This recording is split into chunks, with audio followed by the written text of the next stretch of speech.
वक्त चलता ही रहता है, रुकता नहीं। एक पल में ये आगे निकल जाता है। आदमी ठीक से देख पाता नहीं और पर्दे पे मंजर बदल जाता है।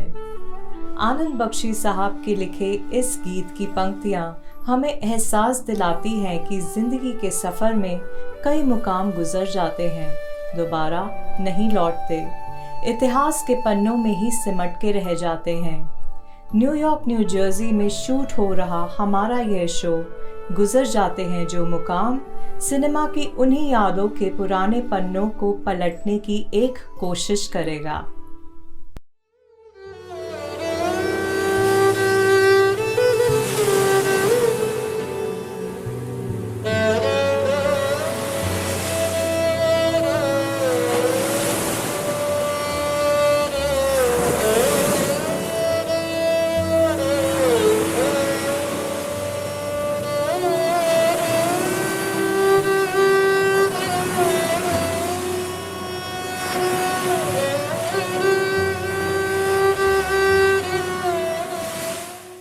मैं निधि कथूरिया खुशामदीद करती हूँ अपने मेहमान मुमताज़ हुसैन साहब का।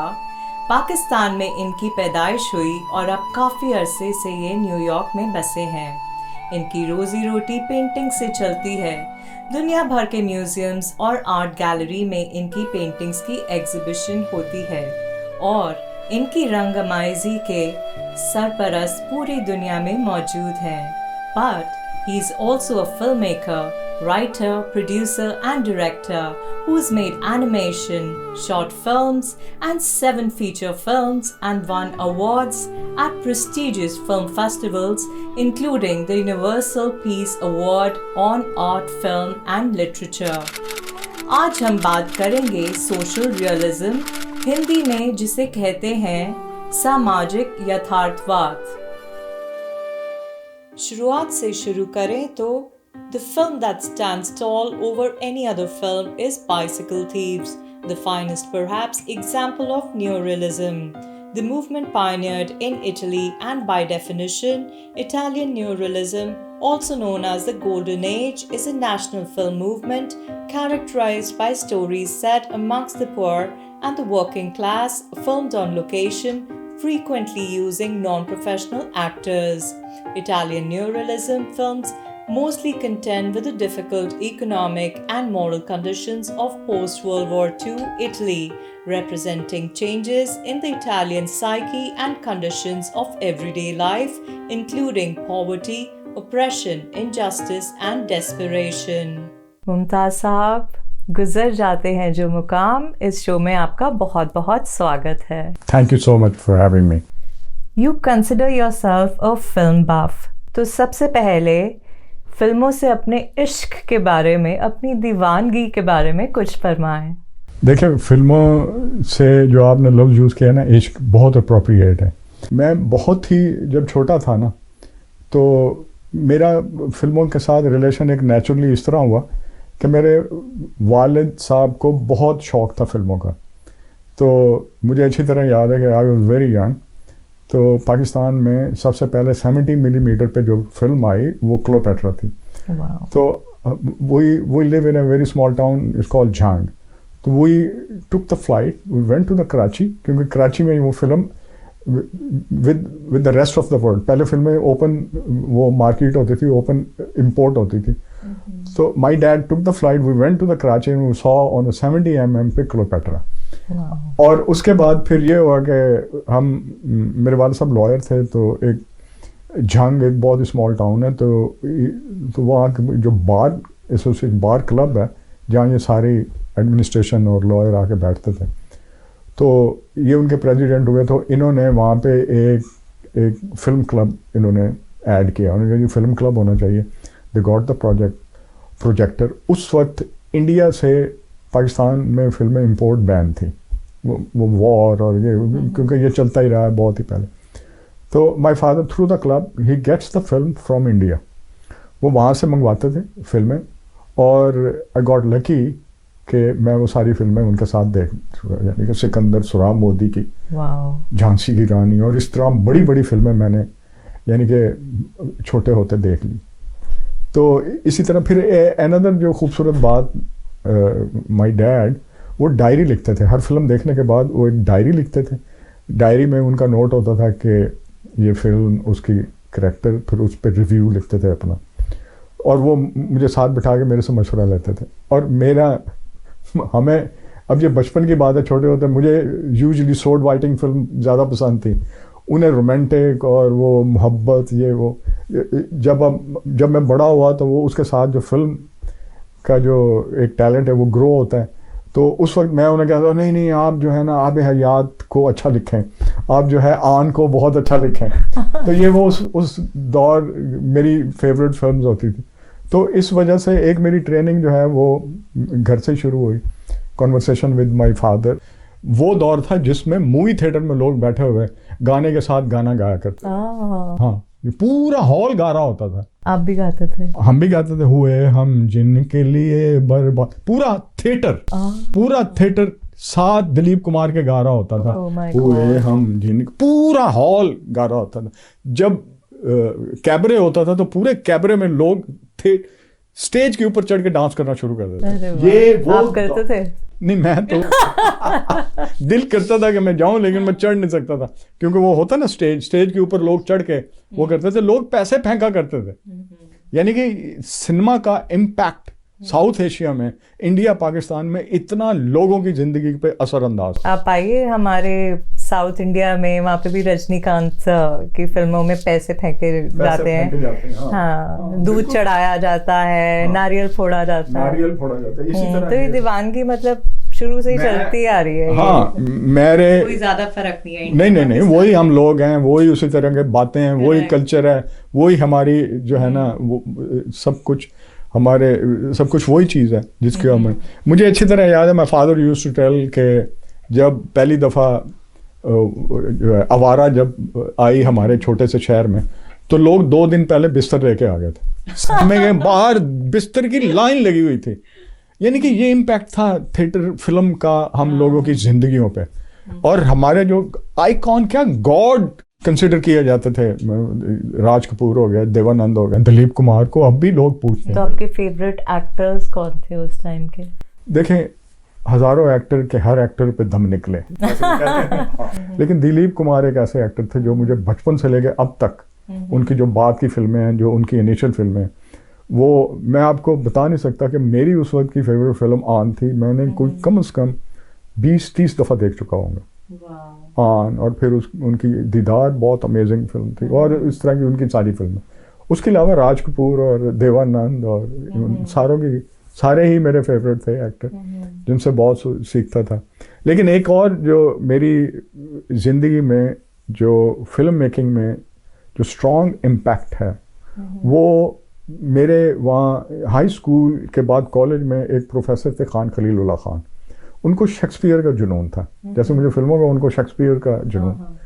तो वो वहाँ पे शेक्सपियर और क्लासिकल जो प्लेस थे, उनको वो वहाँ परफॉर्म करते थे। तो मुझे भी जुनून था, तो मुझे चांस मिला कि आई डिड 7 ट्रेजेडी शेक्सपियर के साथ, तो हैमलेट, ओथेलो, ये मैं हाई स्कूल और फिर फर्स्ट ईयर में कर चुका था सारी प्ले। फिर फाउस्ट किया हमने, फिर हाँ डेविल डिसाइपल मैंने किया, एंड देन अरेबियन नाइट की ट्रांसलेशन थी, किस्सा सोते जागते का, वो इस तरह की सारी। तो ये सब उर्दू में होते थे, कई इंग्लिश में करते थे हम, क्योंकि मैं अंग्रेजी स्कूल में पढ़ता था, तो वहाँ वो हमारी जो नन्स टीचर थी वो कहती थी अंग्रेजी में करो, तो कई प्लेज इंग्लिश में हम करते थे और ज़्यादातर प्ले उर्दू में होते थे। अब उर्दू में जो मज़े की बात बताता हूँ, अब हैमलेट जो था उसकी ट्रांसलेशन उन्होंने की डेनमार्क का शहजादा, ओथेलो वेनस का हबशी। तो इसी तरह वो करके। तो ये कॉमेडी ट्रेजेडी से कॉमेडी तो नहीं बन जाती? नहीं, सीरियस फिल्म, हर्फ बहर्फ वैसा ही, जैसे आगा हशर किया करते थे वैसे ही है। शेक्सपियर में जैसे लड़कियां नहीं होती थी, प्ले करती थी, तो आपके टाइम पे नहीं, लड़कियां इजाजत नहीं थी, तो उसमें भी लड़कियों का रोल लड़के करते थे। हाँ बिल्कुल। आपने कभी किया? मैंने लड़की का कोई नहीं किया, एक किया था, लेकिन वो नॉन शेक्सपियरन प्ले था। हाँ, सोशल प्ले था वो। उसमें मैंने एक नर्स बना था मैं। अच्छा, ये ग्रो करते करते तो फिर जब मैंने एक्सप्लोर किया कि मैं किस तरह फिल्म पढूं, तो उस वक्त पाकिस्तान में कोई फिल्म इंस्टीट्यूशन नहीं था। हाँ, वहाँ जितनी ट्रेनिंग होती थी वो स्टूडियो की होती थी, और स्टूडियो का माहौल बहुत ही हॉरेबल था पाकिस्तान के जो फिल्म स्टूडियो का, क्योंकि सारा तबका वहाँ से प्रोफेशनल थे, वो अमेजिंगली प्रोफेशनल राइटर, ये सब कुछ, लेकिन वो पढ़े लिखे नहीं थे, वो सारा सेल्फ टॉट लोग आए हुए थे। उस्तादी शागिर्दी में वहाँ होता था कि उस्ताद है तो उस्ताद शागिर्द को सिखाता था कि एडिटिंग कैसे करनी। उस वक्त तो डिजिटल एडिटिंग नहीं होती थी, एनालॉग होते थे वो कार्ट वाले। तो मुझे I couldn't go to study in the studio, तो क्लोज मैच आर्ट कॉलेज था, national college of arts was the close match, क्योंकि उनके ही स्टूडेंट टीवी और फिल्मों में जाते थे। तो I took the admission in the art college, और मैंने अपने फाइनल ईयर का थीसिस में, जो कि अलाउ नहीं था, मैंने स्पेशल परमिशन ली कि मैं फिल्म बनाऊंगा। तो मैंने आई स्टडीड आर्ट, लेकिन वहाँ मैंने फिल्म बनाई एक, और वो You would be the first one to do something like that in Pakistan. Something in the art college, first time I did my film उसमें, और मैंने फाइनल ईयर थीसिस में rest of the other things मैंने film submit करवाई थी film. और वो film का जो तजर्बा था इस वेरी अनयूजुअल और डिफरेंट था। वो मैंने जो वो एक्सपेरिमेंट था उसको रिवर्स किया था कि मूविंग इमेजेस स्टिल स्क्रीन पे फेंके जाते हैं, जो फिल्म की साइकोलॉजी है कि moving images you throw on a still screen. मैंने उसका ऑपोजिट किया था, मैंने स्टिल इमेजेस मूविंग स्क्रीन बनाई थी 200 फीट, थोड़ा सा एक्सप्लेन करें। पूरी एक स्क्रीन बनाई थी, उसमें वेव्स थे स्क्रीन के ऊपर, कंटूर्स थे वो थे, और दो आदमी, वो एक उधर खड़ा होता था एक उधर खड़ा होता था, वो स्टिल स्क्रीन उसके ऊपर जाती थी, और जहाँ मुझे एक्शन और मूवमेंट चाहिए होती थी वहाँ से उनको एक्शन मिलता था, उनको क्लू मिलता था, वो वहाँ से या तेज या आहिस्ता स्क्रीन रोल करते थे। मतलब स्क्रीन मूव कर रही है तो वो जो इमेज है, So this was like kind of an animation. Kind of A live animation. हाँ, यानी कि स्टिल फोटो उसके ऊपर प्रोजेक्टर पे जा रहा है और वो उसके ऊपर मूव कर रही हैं वो चीज़ें। तो देन उसकी फिर मैंने for the film education I send those tape different universities and college, and I got accepted Moscow film making में। उस जैसा फिक्शन किसी ने नहीं लिखा, जो फिक्शन रशियन जो राइटर्स हैं, ओहो, आई मीन मैं उन्हीं से सीखता हूँ। फिक्शन राइटिंग जो है वो रशियन मास्टर्स से ही सीखी। और बल्कि एक और वेरी क्विकली, मैं जहाँ पे मैं रहता हूँ तो मेरे घर के करीब बहुत सारे फिल्म मेकर, मॉडल्स, एक्टर रहते हैं जिससे जहाँ मैं रहता हूँ। तो वहाँ पे एक ईस्ट जर्मनी का फिल्म डायरेक्टर रहते हैं, उनसे दोस्ती हो गई, उनसे गुफ्तगू हो जाती है कभी कभी। तो वो उन्होंने फिल्म बनाई थी, ऑस्कर अवार्ड विनर फिल्म थी उनकी, the life of the others, एक जर्मनी की फिल्म थी, द फिल्म गॉट ऑस्कर। तो उन्होंने कहा कि मैंने सिर्फ और सिर्फ फिक्शन सीखने के लिए ही went to Russia and stayed there to learn Russian fiction. तो इसी तरह रशियन फिक्शन पे, रशियन फिल्म मास्टर्स और राइटर पे बात तो पूरा एक शो चाहिए। मुमताज़ साहब, वापस आते हैं हमारे आज के टॉपिक सोशल रियलिज्म पर। तो सोशल रियलिज्म पर बनी फिल्में ये हमें रुलाती हैं, ये हमारा दिल तोड़ देती हैं, ऐसा क्यों? देखिए, पहले सोशल रियलिज्म को डिफाइन करने के लिए हमें जो बैनुल-अक़वामी, like international political and social economic situation को देखना पड़ेगा कि जब इन फिल्मों पे इम्पैक्ट जो है ना वो बहुत ज़्यादा होता है एनवायरनमेंट का।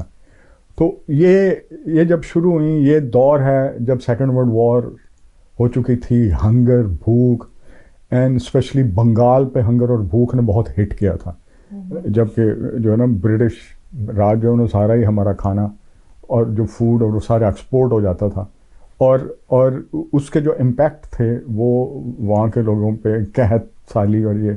अच्छा, इस तरह के इन्वायरमेंट में जब एक जो इंटेलेक्चुअल सर्वाइव कर रहा होता है तो उसकी सोच पे ये चीज़ें बहुत इम्पैक्ट करती हैं। और इसी वजह से ये, लेकिन इसकी जो शुरुआत होती है वो इटली कि न्यू रियलिज्म सिनेमा से होती है। वो न्यू रियलिज्म सिनेमा जिसमें वतीरियो दी सिक्का और किसी हद तक जो है फलीनी भी आ जाते हैं, और वो वहाँ से मूवमेंट स्टार्ट होती फिर हमारे सब कॉन्टिनेंट में आती है और वहाँ पे ये काम शुरू होता है। तो इस सोशल रियलिज्म पे जो बहुत ही इम्पोर्टेंट इम्पैक्ट्स हैं वो जो है पॉलिटिकल, इकोनॉमिक और वो जो है ना एक बहुत ही अनरेस्ट सा माहौल था। और ये सिर्फ फिल्म पे नहीं आया, ये लिटरेचर पे आया है, आर्ट पे आया है, हर क्रिएटिव एलिमेंट्स के ऊपर इसका इम्पैक्ट बहुत ही स्ट्रॉन्ग था। तो इस तरह फिर सोशल रियलिज्म शुरू होता है।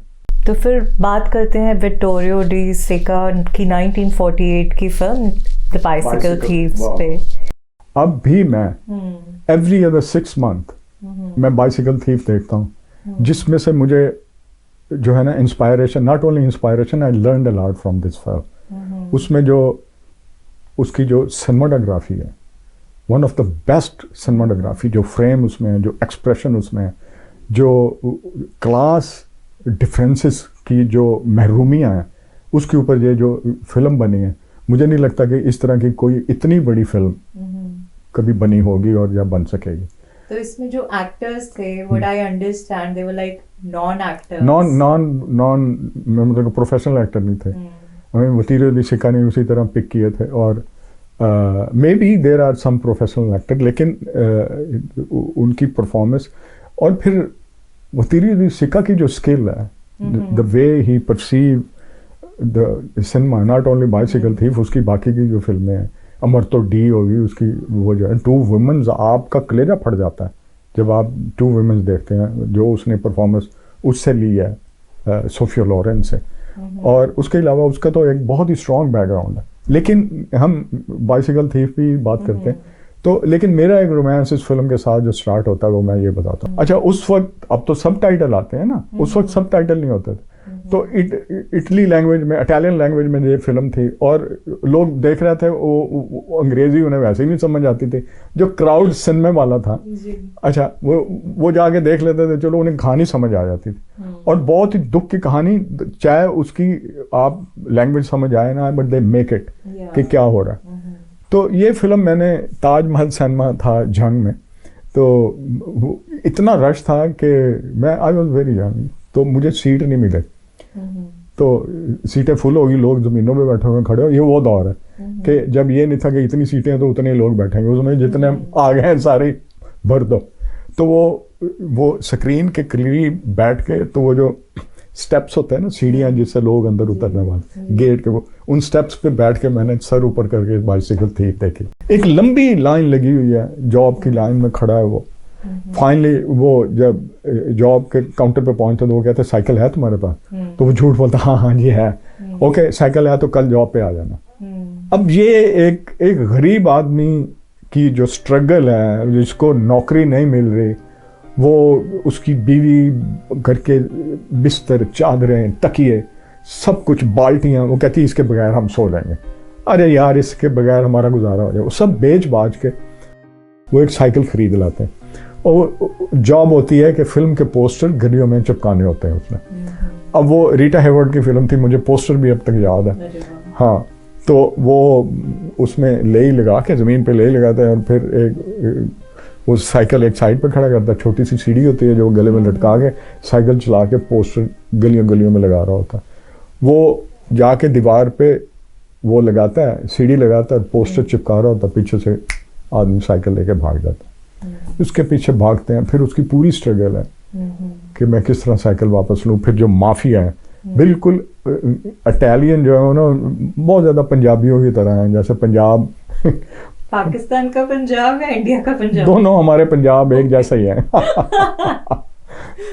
तो वो वहाँ का जो क्लासिकल बदमाश है, गुंडा जो है, वो गली का रखवाला भी होता है, गली की माँ बहन की इज्जत की हिफाजत भी करता है। इसी तरह जो है ना इटालियन, वो भी इसी तरह ही है, अपने एरिया की वो पूरी वो हिफाजत करेंगे, कोई लड़की को छेड़ेगा नहीं इस एरिया में, कोई उसके वो होंगे, लेकिन उनका जो धंधा होता है वो इलीगल धंधा होता है। उसी तरह वो जाते हैं एक दादा के पास, उसके कहते हैं यार साइकिल गुम हो गई, वो वो भेजता फलां बंदे के पास, चलो वहाँ फलां बंदे के पास जाते तो वहाँ सारे डिसमेंटल साइकिल के पुर्जे एक एक करके ये चोर बाजार टाइप में साइकिल खोल देते हैं, उसका कोई वो टंगा हुआ है, वो के अंदर ये इसमें से बनवा लो अपनी साइकिल। तो साइकिल तो अब बेचारा वो थक जाते हैं चल चल के। अब वो बेटे को कहता है तू दफा हो जा, तू घर क्यों नहीं जाता, तू क्यों मेरे साथ चिपका।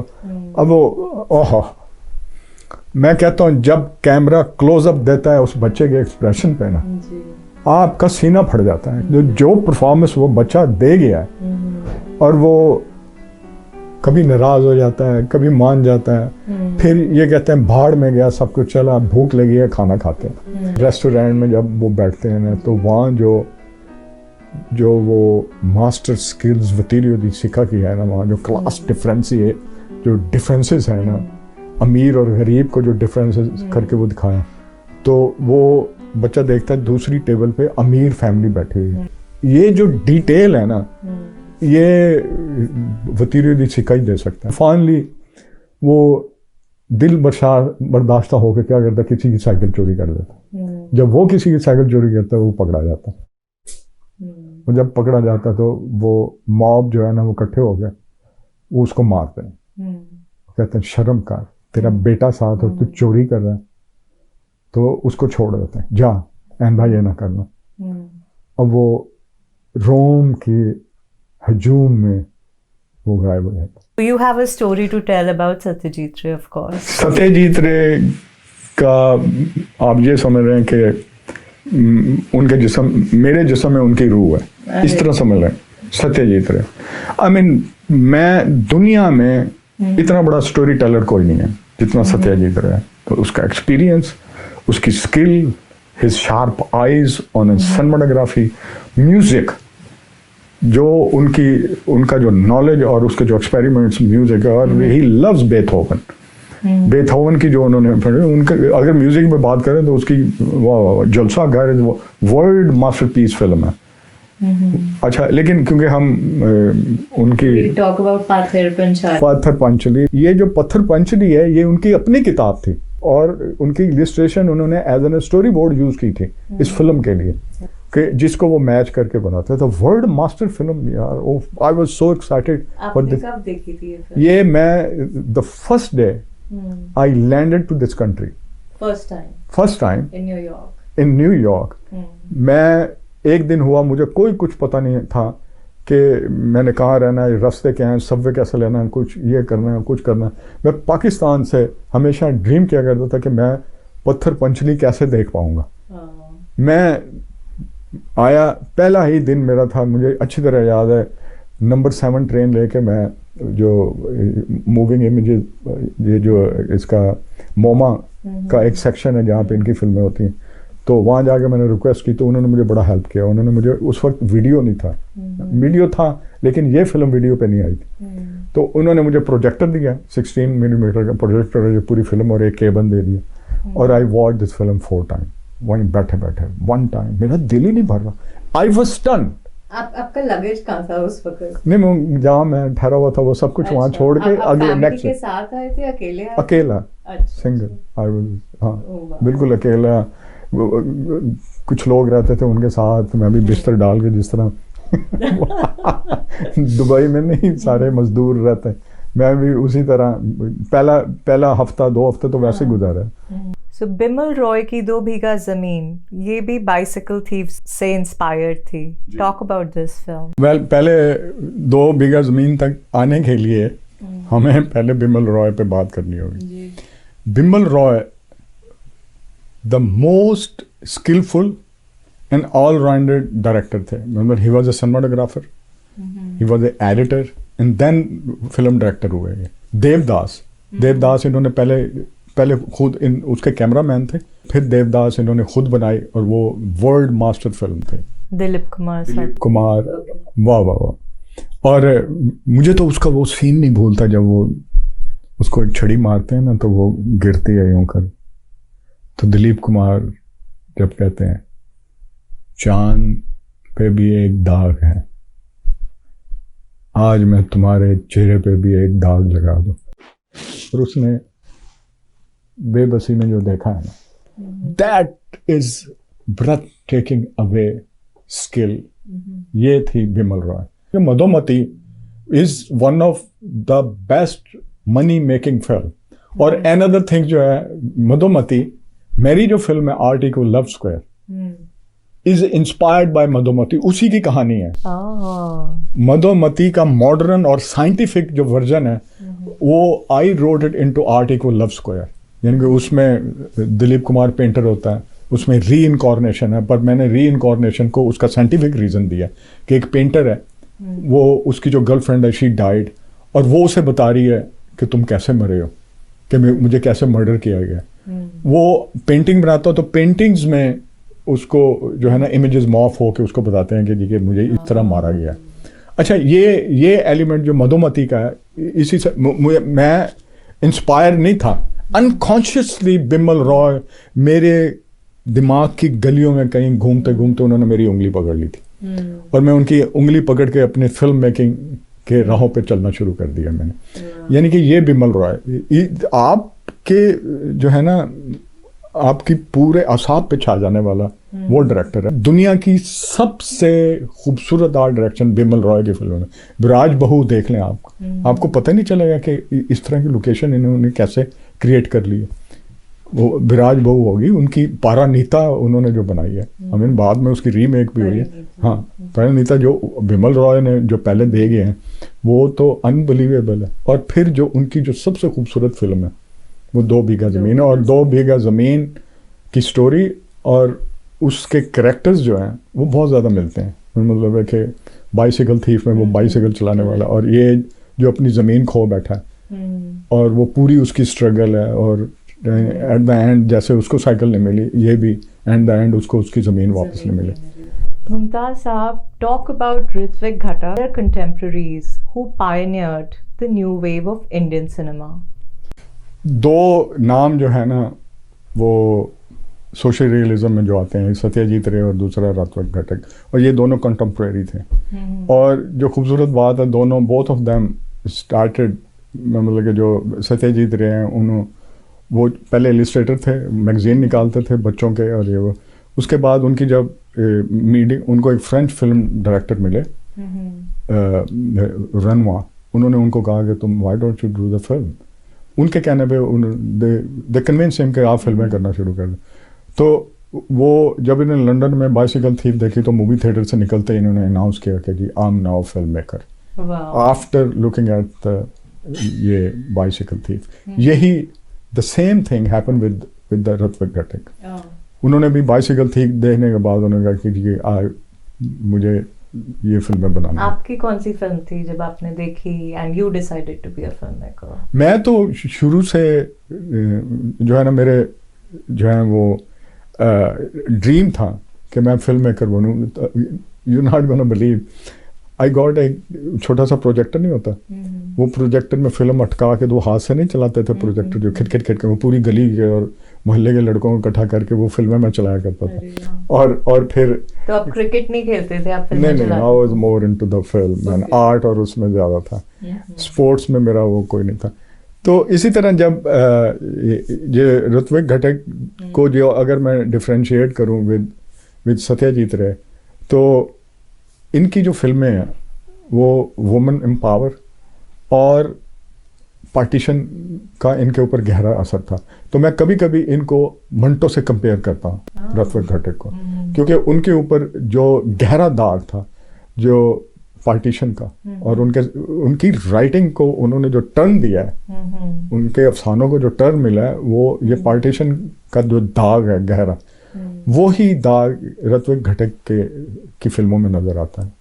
वो उस सेपरेशन को वो बर्दाश्त नहीं, उनकी तकलीफें जो है, ईस्ट बंगाल से वेस्ट बंगाल में, वेस्ट बंगाल से ईस्ट बंगाल में वो गए, तो वो नहीं चाहते थे जाना, मतलब उनका सब कुछ छोड़ के वहाँ जाना। वो जो स्कार है उनके दिल पे, तो वो उनकी फिल्मों पे बहुत ज़्यादा इम्पैक्ट है। और ये एक बात जो डिफ्रेंशिएट करती है विद सत्यजीत रे and Ritwik Ghatak, he stick to his own language, culture, art, और उसमें बहुत ज़्यादा स्टिक रहे। सत्यजीत रे एंड में उनकी फिल्में बहुत ज़्यादा हॉलीवुड की तरफ टर्न हो गई थी। मैं मतलब कि वो उनसे इंस्पायर होकर वो उस तरह की करना शुरू कर दी थी। शतरंज के खिलाड़ी, इट्स वेरी हॉलीवुडिश उनकी फिल्म। उससे जो पहले है वो तो ही इज ए पायनियर। उस जैसी फिल्म कोई मैच नहीं कर सकता जो उनकी आपू संसार और वो जो इस तरह की जो उनकी फिल्म है, वो तो बहुत बड़ी फिल्म है। और दूसरी जो, जब मैं इन दोनों को डिफ्रेंशिएट करता हूँ तो इनमें जो कंपैरिजन देखता हूँ तो ऋत्विक घटक वॉज वेरी टेक्निकल, बहुत ही ज़्यादा टेक्निकलिटीज़ में बहुत ज़्यादा वो करते थे, जबकि सत्यजीत रे वाज इतना बड़ा स्टोरी टेलर कोई नहीं होगा इंडिया की फिल्म हिस्ट्री में।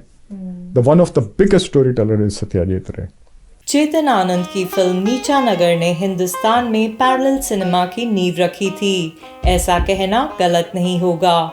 सोशल रियलिज्म पर बनी ये फिल्म 1902 में लिखे रशियन लेखक मैक्सिम गोर्की के प्ले द लोअर डेप्थ से इंस्पायर्ड है। It became the first Indian film to gain recognition at the Cannes Film Festival after it shared the Grand Prix du Festival International du Film Award at the first Cannes Film Festival in 1946 with 11 of the 18 entered feature films. It's the only Indian film to be ever awarded a Palme d'Or. Neecha Nagar never saw the light of the day in our own country. Ironically, this film was never released in India. Chetan Anand की film नीचा नगर के बारे में बात करते हैं। चेतन आनंद को इतनी रिस्पेक्ट इंडिया ने नहीं दी जितनी उसको मिलनी चाहिए थी। The most creative director, most creative, और आर्ट में उस जैसा कोई डायरेक्टर नहीं होगा। उसने पहला जो ओपरा जो है, ओपरा सोप्रानो में उसने हीर रांझा लिखी है। वो पूरी फिल्म कैफी आजमी ने जो ट्रांसलेशन जो हीर वारिस शाह है उसको उर्दू में ट्रांसलेट करके उसने वो फिल्म दी थी वो।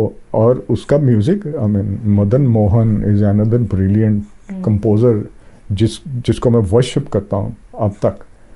मदन मोहन के सॉन्ग हो उसमें और वो डायरेक्शन हो, वो गांधी जी के जो कॉन्सेप्ट पे, उस कॉन्सेप्ट में नीचा नगर बनाया गया। और वो नीचे नगर के लोग किस तरह वो गंद को वो जो है ना झोपड़ भट्टी और गरीबों की तरफ फेंक दिया जाए और उनको वो तो मर ही रहे हैं और मरने दो, यानी कि इस कॉन्सेप्ट पे वो फिल्म बनी। रशियन प्ले के ऊपर बेस्ड थी। हाँ वो बिल्कुल। और रशिया में बहुत अप्रिशिएट हुई ये फिल्म, पूरी दुनिया में बहुत अप्रिशिएट हुई। लेकिन हमारा वही मसला है कि हम इस तरह के बड़े बड़े प्रोजेक्ट को जो इंडिया का मासेस है वो उसको अप्रिशिएट नहीं करता। यानी कि film was lying there, one of the world master film. इस फिल्म पे तो इंडिया अगर इसको प्रोपोगेट करती तो पूरी दुनिया में ये वो फिल्म है जो इंडिया को इंट्रोड्यूस करा रहा है पूरे यूरोप और पूरी दुनिया में। और उस फिल्म की ये हालत है कि कोई मतलब है कि उसको वो मिलता ही नहीं। तो ये मेरा That's a tragedy, I would That's say. a tragedy I mean, of there that. are subjects like Pani, which has never seen the light of the day. Yes बिल्कुल, शेखर कपूर की फिल्म। शेखर कपूर, हाँ। लेकिन इस फिल्म के साथ मेरा एक इमोशनल एक और भी ताल्लुक है। मैं देवानंद फैमिली से मेरा बहुत ताल्लुक है। मैं मतलब हाँ, मैं जब भी इंडिया जाता हूँ तो गोल्डी जो उनके भाई थे उनके पास ठहरता हूँ। तो ये फिल्म मुझे चाहिए थी, मुझे देखना था। तो उनके जो बेटे हैं, ये फिल्म गुम हो गई थी। That's what I heard. ये फिल्म गुम, क्योंकि इस तरह की फिल्मों को कमर्शियल वैल्यू होती नहीं, तो फिर वो डब्बों में पड़ी रहती है। तो कुट्टी हिज सन, चेतन आनंद सन, उसने मुझे बताया कि जी कि ये कहीं कबाड़िए में पड़ी हुई थी, तो इसने वहाँ देखी तो इसने ख़रीद ली वो फिल्म कबाड़िए से, बिल्कुल ही थोड़े से पैसों में ख़रीद के। तो फिर इस फिल्म डिजिटली रिमास्टर होके तो मैंने अरेंज किया था इसकी स्क्रीनिंग न्यूयॉर्क में। तो उस वक्त I was very active with the Indo American park centre में मेरी पेंटिंग जाती थी, मेरी फिल्में भी वहाँ चलती थी। तो आई अरेंज, तो कुट्टी आनंद केम एंड तो we have the screening in New York. नीचा नगर की जो एक तो मेरा ये रिलेशन आनंद फैमिली से, देवानंद जब भी आते थे मैं उनको, मुझे इज्जत बख्शते थे और मैं उन्हें लेके फिरता था। उनकी 83rd बर्थडे मेरे अपार्टमेंट में हुई थी। हाँ, You have to tell me something more. I will tell you with the Devanand. We can have a whole show about Devanand. Yes, उनकी एक फिल्म, वो जो अपनी कहानियां जिंदगी की बताते थे, और वो सारी, फिर उनका रिलेशनशिप, फिर उनका शर्ले मैकलीन के साथ अफेयर, can you believe Dev Anand dated Shirley MacLaine? I had no और idea. अमेजिंग, देवानंद वाज, मैं कहता हूँ क्या ग्रेगरी पैक होगा जहाँ देवानंद का स्टाइल और उसके उनके कपड़ों का पहनना। बहरहाल हम इसको जो अभी हम अपने सब्जेक्ट से कहीं दूर भाग जाएंगे। Let's talk about Rafi Peer, like who played the character of Sarkar, and I was like totally bowled over. Rafi Pir family के साथ मेरा बहुत गहरा संबंध है। उनके सारे बेटे मेरे बहुत दोस्त हैं, सलमान, उस्मान पीरज़ादा, ये सारे हम बल्कि कई प्रोजेक्ट इकट्ठे भी हम करते रहे। तो रफ़ी पीर वाज अ आइकॉन। जब ये फिल्म शुरू हुई है नीचा नगर, तो उस वक्त मैं आपको बताऊं कि पृथ्वीराज कपूर ने रफ़ी पीर को कहा था कि राज कपूर को अपनी शागिर्दी में ले लो और इसको ट्रेंड करो। और रफ़ी पीर वो चीज़ है जो साइलेंट फिल्मों में, मेट्रोपोलिस में उन्होंने हेल्प किया, जर्मन में, he was in A Germany. और साइलेंट फिल्मों की जो टेक्निक और उसकी जो मास्टरी जो रफ़ी पीर के पास है और उसकी जो स्किल उसके पास है, उसका जो विजन उसके पास है। आप उस करैक्टर देखते हैं नीचा नगर में, जो उसने करैक्टर दिया है, उसमें उसका जो ग्रैंडर है और उसकी जो प्रेजेंस है वो नज़र आती है उस फिल्म में। तो यानी कि इस तरह का मेरा इमोशनल एक तलक भी इस फिल्म के साथ बनता है। तो उसके अलावा फिर फिल्म इतनी ज़बरदस्त बनी है। कामनी कौशल पहली दफ़ा इंट्रोड्यूस हुई है। हाँ, जोरा सहगल उसमें, वाह वाह। तो पाकिस्तान की एक फिल्म रही जागो हुआ सवेरा, वो भी इसी, हाँ, it falls into the same category. Faiz Ahmed Faiz साहब ने लिखी थी। एक्चुअली फैज अहमद फैज साहब ने अडेप्ट की थी, बंगाली एक नावल था, हाँ, बंदो पादो, उनका माझी, पद्मा नदी का माझी, कुछ इस तरह का नाम है उस नावल का। पर ये फिल्म भी बैन हो गई थी पाकिस्तान में गायब हो गई। दिस वाज प्रोड्यूस्ड और financed by government of Pakistan. तो जो खूबसूरत बात है इस फिल्म की वो ये है कि वॉल्टर लेज़ली ने वाज अ सिनेमाटोग्राफर, जिसको बाद में ऑस्कर मिला है। उनकी फिल्म थी ज़ोबरा द ग्रीक। अच्छा, वो था। अब जो उसका डायरेक्टर है एजे कारदार, और दो भाई थे ये आर्ट फिल्में बनाते थे, और AR कारदार जो है ना वो कमर्शियल फिल्में बनाते थे। इतनी बड़ी बड़ी फिल्म इन्होंने दी है, दिल दिया, दर्द लिया, दिल लगी, और इस तरह की जादू, और वो क्लासिकल नावल्स पे वो फिल्में यूजुअली बनाते थे। वो कमर्शियल साइड पे थे, ये आर्ट साइड पे थे। तो इनकी जो ये फिल्म निकली है, अच्छा, ये एक्चुअली वो नावल था बट अडेप्टेड फ्रॉम फैज़ अहमद साहब की उनमें नज़में हैं, और फिर जो उसकी सिनेमाटोग्राफी है, वन ऑफ द बेस्ट जो है ना, उसकी जो चीज़ निकलती है वो है। और फिर सारे नॉन एक्टर थे उसमें, सिवाय एक बंदे, जोरीन जो था वो एक प्रोफेशनल एक्टर था, बाकी सारे ही उन्होंने इधर उधर से उठा के वो यूज़ किया। पर इसके सब्जेक्ट में ऑब्जेक्शनेबल क्या था? I have only recently seen it after your recommendation. What was so objectionable? आपको मैं बताता हूँ कि Pakistan was totally against Marxism. अच्छा, अब वो मार्क्सिज्म के पाकिस्तान की जो गवर्नमेंट थी, लोग तो नहीं थे, हम लोग तो ग्रो हुए। My father was the biggest Marxist movement वहाँ पे बहुत काम कर रही थी। अब पाकिस्तान के पूरा उस पर अगर आ जाएं तो पाकिस्तान बना ही इसलिए था कि चंद फ्यूडल लॉर्ड्स जो हैं, जिनकी ज़मीनें जो है ना, इंडिया में तो रिफॉर्म हो गई थी और नेहरू साहब अनाउंस कि जी यहाँ कोई नवाब नहीं रहेगा, कोई फ्यूडल लॉर्ड नहीं रहेगा, सारी लैंड रिफॉर्म हुई थी।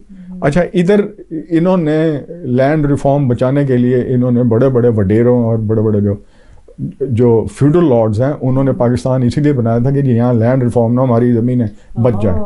अच्छा, अब मार्क्सिज्म जो था वो तो था ही इस लैंड रिफॉर्म को ख़त्म करने के लिए। मैंने बोला कि भुट्टो इलेक्शन जीता ही इसीलिए था कि जी यहाँ पे जो है वो जो सारे जो जागीरदार हैं वो सारे ख़त्म हो जाएंगे। हुआ क्या, वही जागीरदारों के हाथ में वो उसकी पार्टी चली गई। अच्छा, ये ट्रेजेडी पाकिस्तान का जो पॉलिटिकल सिनेरियो, उसमें आके ये फिल्म भी रगड़ी गई। अच्छा, वो जो गवर्नमेंट तो चाहती नहीं है कि यहाँ पे मार्क्सिज्म आए। मार्क्सिज्म को तो मार मार के बुरा हाल कर देते थे, ये कत्ल हुए हैं लोग इस मूवमेंट में। तो उस मूवमेंट का यही हिस्सा था कि इन्होंने ये फिल्म नॉट ओनली बैन होना, टोटली गायब हो गई, इसका प्रिंट ही गायब हो गया। अब गवर्नमेंट की फिल्म है, the first time Oscar award के लिए ये भेजी गई पाकिस्तान की तरफ से। ये इतना बड़ा एजाज़, इसको मॉस्को में अवार्ड मिल रहा है, इसको पूरी दुनिया रिकग्नाइज कर रही है, फ्रांस में इसको अवार्ड मिल रहा है इस फिल्म को, और फिल्म का प्रिंट ही है नहीं, पाकिस्तान की गवर्नमेंट ने फिल्म ही गायब कर दी। ये फिर अच्छा, मैं जो फैज़ साहब की बेटी हैं वो मेरी उस्ताद भी मेरी बहुत अच्छी दोस्त हैं, we are very good friend. मैं हर रोज़ उन्हीं से पूछता था जब मैं स्टूडेंट था, तो मेरे रोज कि जी मैडम जागो सवेरे को कुछ पता चला, जी कुछ पता नहीं चला। करते करते करते करते मेरी ज़िंदगी, 2 फिल्में थी जिनके लिए मैं बहुत बेताब था ढूंढने के लिए। एक पाकिस्तान में फिल्म आई थी और I couldn't watch, I watched but मेरे शरीर में वो फिल्म जो है ना वो घूमती फिर रही है, सोए नदिया जागे पानी। अच्छा, वो फिल्म वो भी बांग्लादेश की थी, ईस्ट पाकिस्तान में बनी थी। और मैं एक ये भी बात बता दूं कि जो बंगाल का फिल्म का जादू है वो सर चढ़ के बोलता है पाकिस्तान की जितनी अच्छी फिल्में बनी हैं और जितनी फिल्म इंडस्ट्री में जो रोल, चाहे वो बॉलीवुड है चाहे वो पाकिस्तान का सिनेमा है, लॉलीवुड है, उसमें बंगालियों का बहुत बड़ा कंट्रीब्यूशन है। The most celebrated writer in Pakistan was Riyaz Shahid. उन्होंने पाकिस्तानी सिनेमा को इतनी अच्छी फिल्में दी हैं, इतनी क्रिएटिव फिल्में दी हैं कि यानी कि उनका कोई सानी नहीं है। उनकी एक फिल्म थी ससुराल। ससुराल अंदरून लाहौर के ऊपर उस फिल्म इतनी सोशल रियलिस्टिक और इतनी करीब वो फिल्म थी कि उसका आज तक कोई नेमत बदल नहीं आ सकता। मुझे तो लगता है पाकिस्तान की सबसे अच्छी फिल्मों में वो फिल्म है। उसमें एक नाई है राजा, और उसके साथ एक बाबू बैंड मास्टर है, और वो जो बैंड मास्टर है वो वहाँ आके सुबह वो जो है ना तौलिया यहाँ रख के हमाम में नहाने जाते हैं, वहाँ बैठ के पूरे शहर की और मोहल्ले की पॉलिटिक्स डिस्कस होती है, ये कैरेक्टर जो है। और फिर उसी के ऊपर एक चबारा है, उस चबारे में वो रहता है, उसका एक रूममेट है वो, यानी कि बिल्कुल जो रियलिस्टिकली जैसे दिल्ली की गलियों में होता है उसी तरह लाहौर की गलियों में, जिस तरह अंदरून लाहौर की मैं बात कर रहा हूँ, अंदरून लाहौर में जिस तरह वो जो सेटअप था और जिस तरह वो कल्चर है, वो उस कल्चर पे इससे अच्छी फिल्म लाहौर के, अंदरून लाहौर के कल्चर पे इससे अच्छी फिल्म आज तक नहीं बनी। और उसी फिल्म अब वो जो बाबू बैंड मास्टर है उसका जो अलमी है वो ये है कि वो हर रोज़ शादियों में बैंड बजाता है, वो बड़ा बूमपू नहीं होता, वो बैंड बजाता है। उसका जो अलमी है उसकी अपनी शादी नहीं होती। अब वो हाँ, वो जो राजा नाई है उससे कहता है यार ये मेरा मसला है यार, मैं कब मेरी ज़िंदगी में रात को पैसे कमा के लाता, शराब पीता, शराब पी के सारी रात वहाँ सो जाता है। उसका बहुत खूबसूरत एक गाना है वो, जिसने मेरे दिल को दर्द दिया उस शक्ल को मैंने भुलाया नहीं, मेहदी हसन की आवाज़ में। वन ऑफ द बेस्ट है आप गाना चाहेंगे? नहीं, जिसने मेरे दिल को दर्द दिया। आई विश कि मैं मेहदी हसन का 0.00001% भी उन जैसा हो सकता। He was another world master. तो उसके अलावा एक और फिल्म जो है उसका जिक्र करना बहुत ज़्यादा ज़रूरी है। वो फिल्म थी इसी कपल, ये दो कपल थे। रियाज शाहिद साहब राइटर थे और वो डायरेक्टर थे, डायरेक्टर खलील कैसर। जब ये पूरा रेवोल्यूशन पूरी दुनिया में चल रहा था, ये जो सोशल रियलिज्म का जो रेवोल्यूशन है, ये फ्रांस में, इटली में, इंग्लैंड में, लंदन में, पाकिस्तान में और रशिया में। तो रशिया में 2 डिफरेंट मूवमेंट थी, हम उसको मिक्स नहीं करना चाहते, बट मैं very quickly I wanted to explain कि there is one is a social realism, one is a socialist realism. जो सोशलिस्ट रियलिज्म है वो रशिया में था, और जो सोशल रियलिज्म है वो यानी कि सोशलिस्ट रियलिज्म के मार्क्सिज्म थॉट पे ही फिल्म बनी जाए जब से रशिया में वो हो, उसके अलावा कोई बात न की जाए, हर चीज़ वो हो।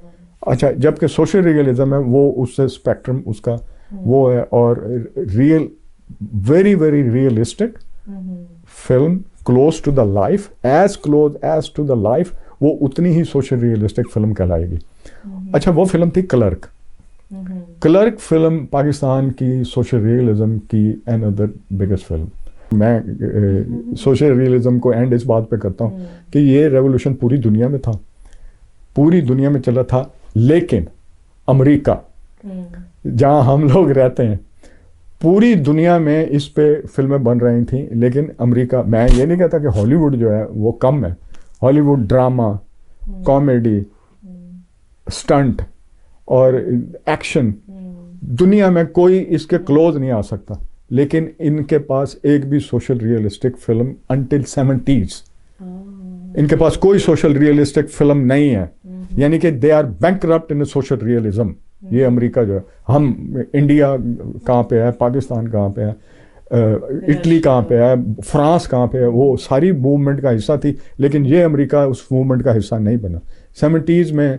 बल्कि अभी रिसेंटली 2-3 फिल्में थी, 8 माइल्स एक सोशल रियलिस्टिक फिल्म है, और उसके अलावा प्रीशियस बहुत अच्छी फिल्म है वो है। इस तरह की 3-4 फिल्में जो उस सोशल रियलिज्म में, अब रिसेंटली ये फिनोमेना इधर एंटर हुआ तो इस पे फिल्में बननी शुरू।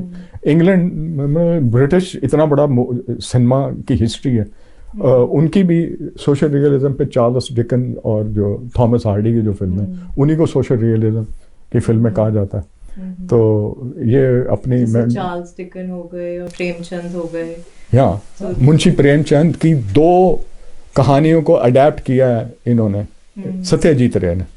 दो फिल्में जो अडेप्टेशन हुई है ना, वो दोनों मुंशी प्रेमचंद की कहानियां थी। शतरंज के खिलाड़ी उन्हीं का अफसाना था। Munshi Premchand is another master skillful fiction writer. Satyajit Ray मेरे मास्टर्स में से हैं, उनके स्टेप्स पे चल रहा हूँ, उनके कदमों को फॉलो करता हुआ मैं उनसे मरने से पहले अगर 2-3 फिल्में बन जाएं तो मैं बहुत खुश हो जाऊँ। हाँ बिल्कुल। तो हमसे बात करने का बहुत बहुत शुक्रिया।